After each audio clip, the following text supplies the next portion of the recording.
This is an important message from the Civil Defense Authority Emergency Systems. All citizens are instructed to return to their residence and shelter in place until further notice. Turn to your emergency broadcast station on your television, radio, or internet device to receive further instruction. I repeat, you are currently under a shelter-in-place order. Return to your home if able, or seek shelter immediately. Lodges of any kind are instructed not to turn away anyone seeking shelter. Individuals who are found to be in violation of the shelter-in-place order could face fines or jail. This has been an instruction from your Civil Defense Authority. Further instruction will follow this message on your emergency broadcast networks. Thank you. This message will repeat. And what originally was questionable details has now come in with confirmation of many of these areas. So let's just go over them with you. Germany, France, Spain, they've all started deploying military presence in their respective major cities. What was a small report of infected individuals simply became a huge report, what feels like mere moments ago. The World Health Organization has yet to make a statement regarding any of the attacks. Nothing public has been said or announced. We've heard nothing from any online sources as to what a plan of action would be. The president of France has said that the citizens need to stay in their homes to avoid infection. They have not made clear how that would take place or what infection entails. Italy also reported multiple attacks and that the Vatican has been closed off from the public, and reports are that their military forces are setting up guard stations and installing gates, and some have even reported that there have been threats to shoot anyone that comes near. So we did receive continued reports that the royal family and the Prime Minister in London were reported as safe, that they were trying to coordinate an escape now and working on ways to mitigate this situation. So they're doing their best here with looks like what they have. And that brings us to okay, hold on here. So guys, I'm going to say this. I think we need to do is start working on a map for the United States that starts going over all the details. We need to know exactly where these things are happening. And we thought this would be pretty cut and dry, that, I mean, any spread with any sort of virus or any of that seems to come out from a center, and we're not getting that here. We're getting multiple locations and multiple reports. I think that's what's really kind of causing the issue. We need to know what's happening in one place, not just everywhere. We need to be able to coordinate it in different spatial zones so that we can report it adequately to the people that are watching and listening to these broadcasts. And it doesn't appear at this time that we're getting that information, so I think it's something that we're going to have to work on our side.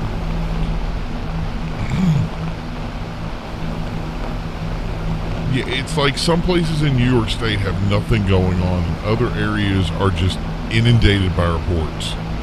And we don't even know if it's a population thing.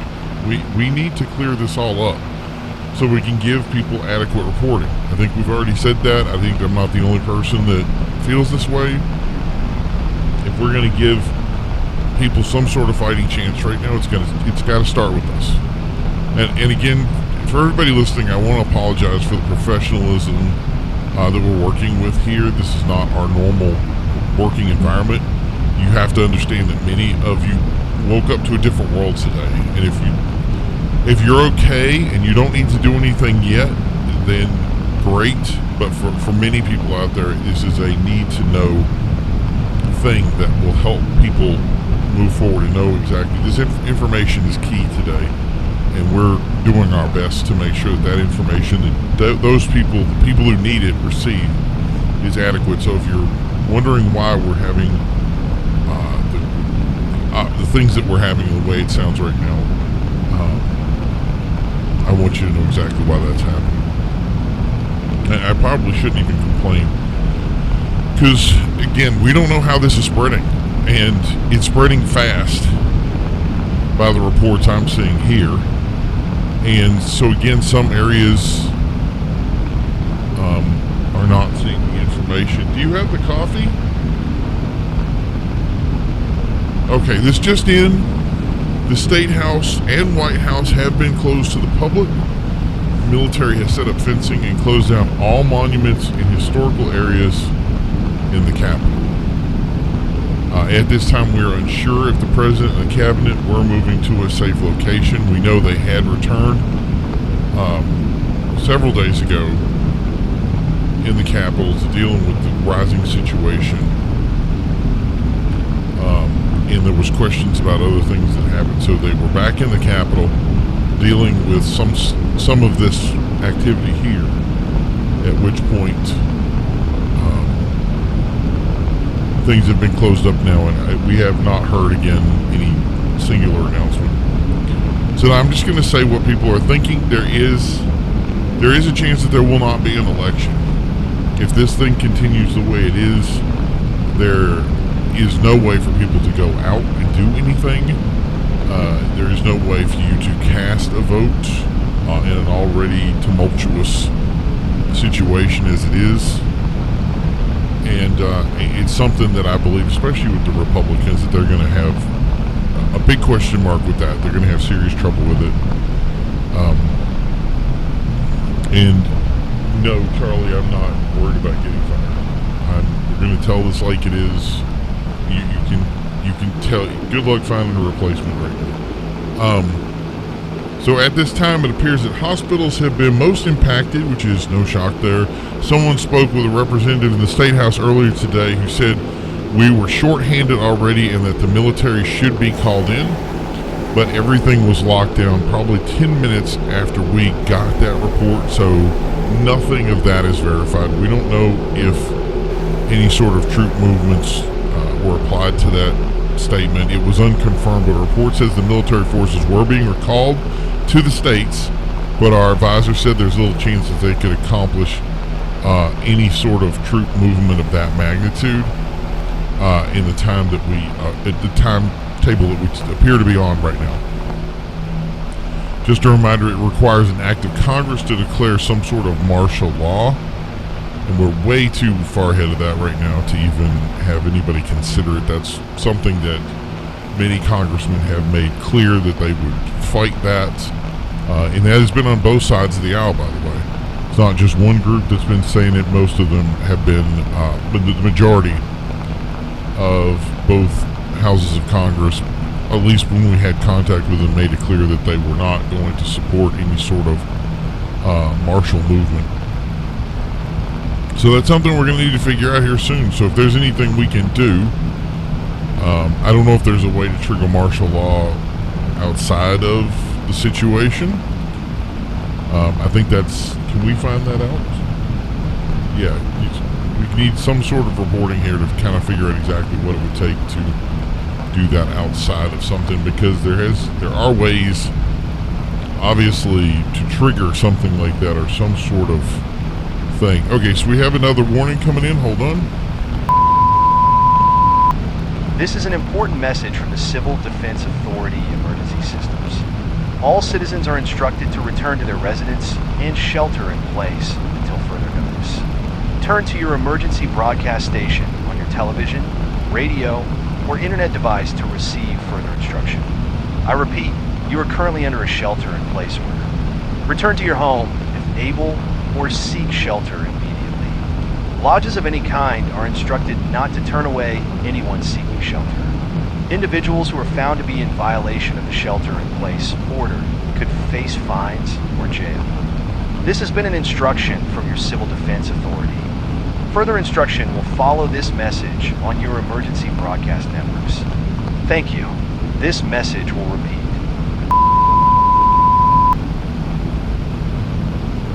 Hey, we're back.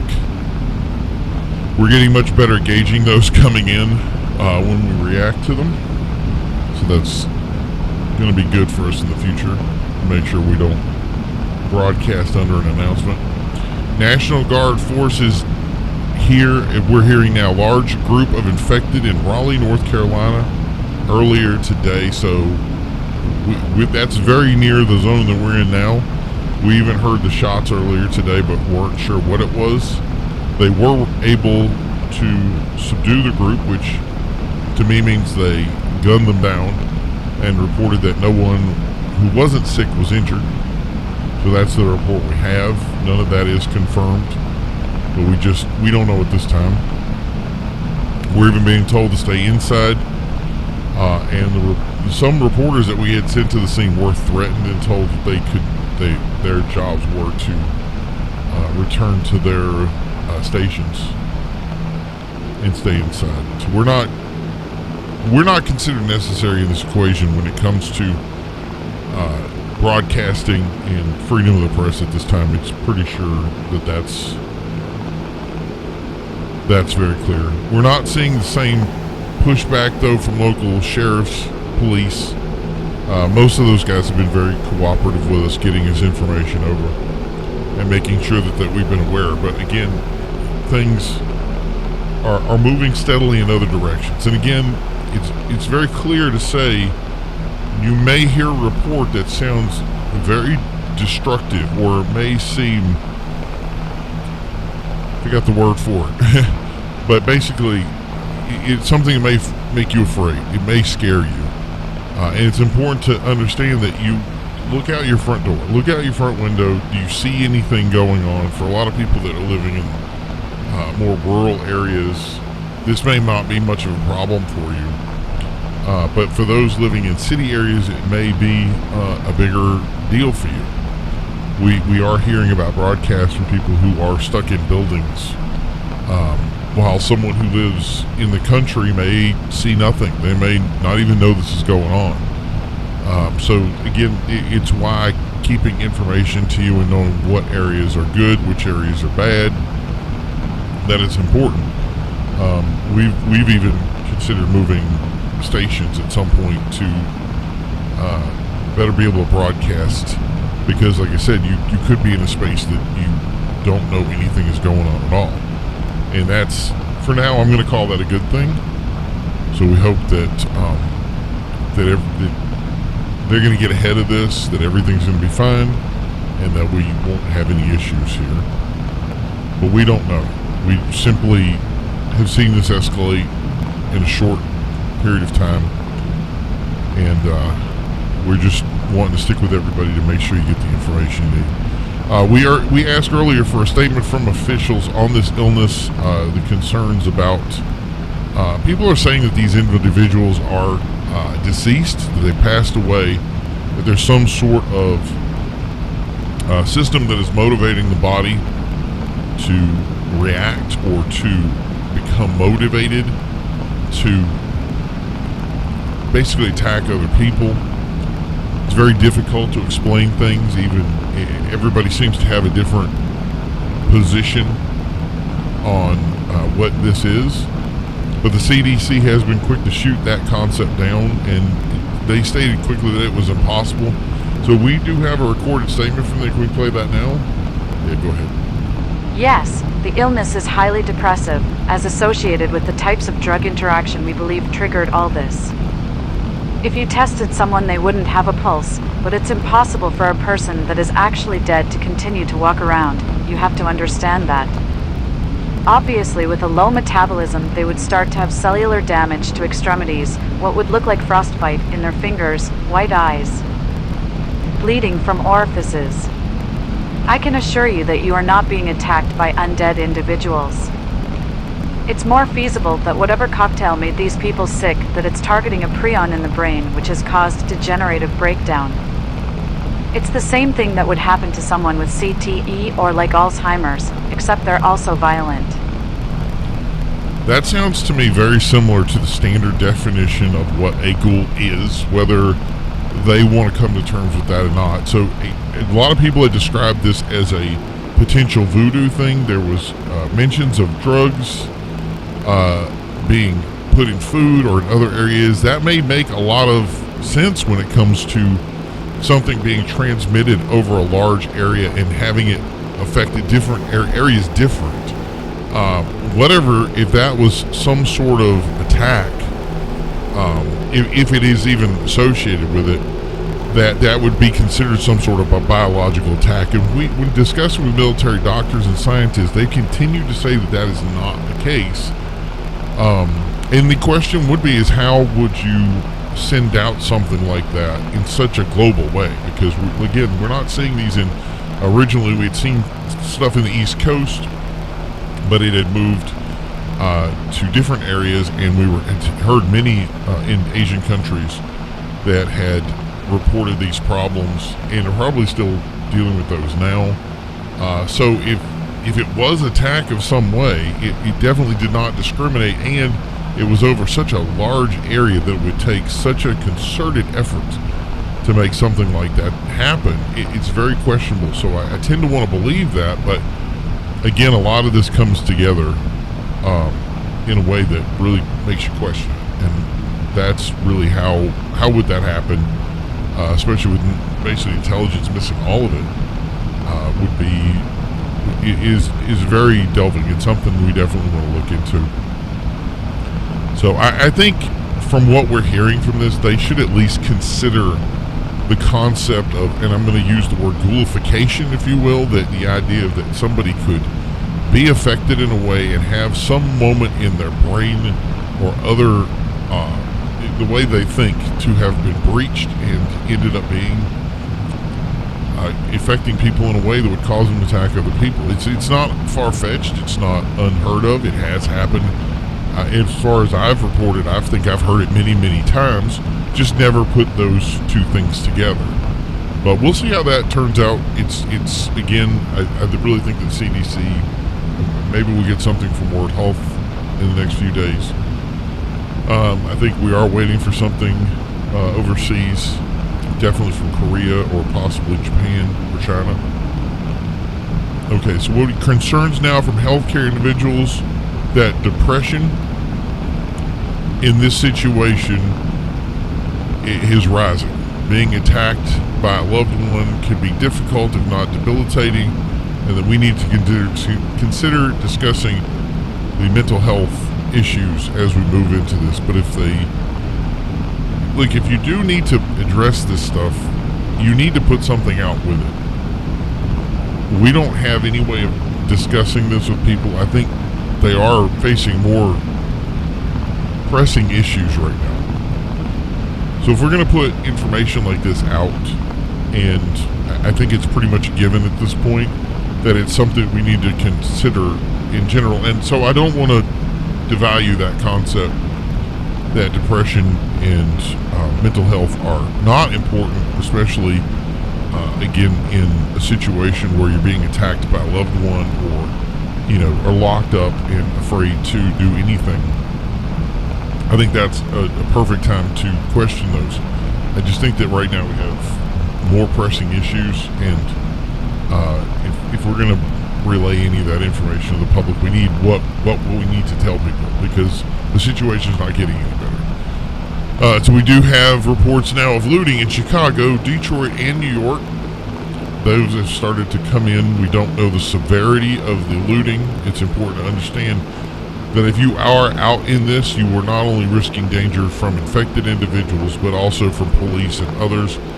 Many of these areas have been given shoot-to-kill orders to at least police and others.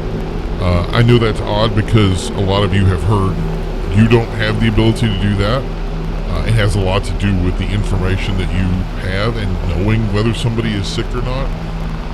But to say you're going to be out in this and dealing with something like an infected individual, or could be mistaken as one, I don't think that anybody should take that risk. So I think we should let them know that. So by the way, it's also some of these structures that those people are entering. I mean, they're housing people potentially, and these people are on high alert to protect themselves. So we do have a list here of required workers as well. So if we were told to shelter in certain locations, if you are one of these staff, that you can continue to perform your duties, or at least contact your duty agents to see if you are still coming in.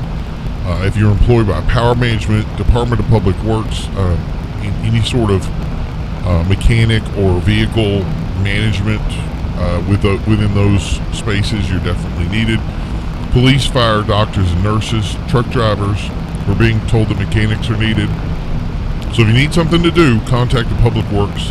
Obviously, civil defense is up and running as well. Drugstores are open in limited capacity.